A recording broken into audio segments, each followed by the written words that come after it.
جب حضرت اللہ بخش کریم تونسوی اجمیر شریف تشریف لے گئی تو مولانا عبدالحق صاحب خیرآبادی نے عرض کی، میں نے بیعت ہونا ہے لیکن ایک شرط ہے۔ آپ نے اشارہ فرمایا، مولانا ادھر آؤ۔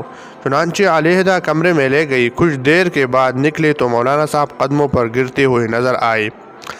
خدا معلوم شرط کون سی تھی۔ بیعت فرما کر اپنے سلسلہ میں داخل فرمایا۔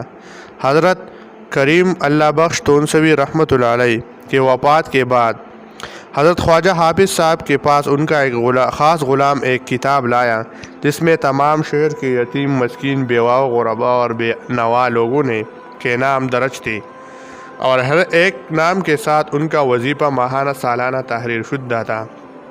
مثلاً فلاں کی 20 روپے، فلاں کی 30، 50 اور 100 وغیرہ۔ کسی کے نام گندم کی مقدار اور کسی کے نام آٹا وغیرہ۔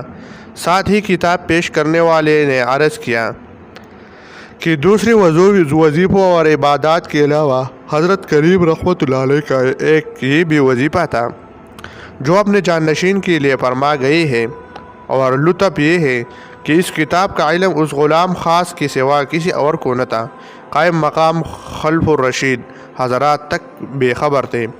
عمر بھر اس کے قسم کی سخاوت اختیار فرمائی جو فرمان نبوی صلی اللہ علیہ وسلم کے مطابق تھی۔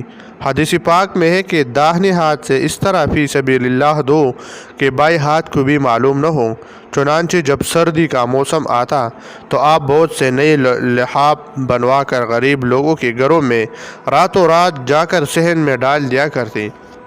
حضرت خواجہ قمر الدین سیالوی رحمۃ اللہ علیہ فرماتے ہیں، حضرت کریم تونسوی رحمۃ اللہ علیہ بہت بڑے جائیداد کے مالک تھی، رئیس اعظم تھے، حتیٰ کہ حرمین شریفین حاضری دی تو آپ کے پینے اور استعمال کے لیے پانی تونسا شریف سے جاتا رہا۔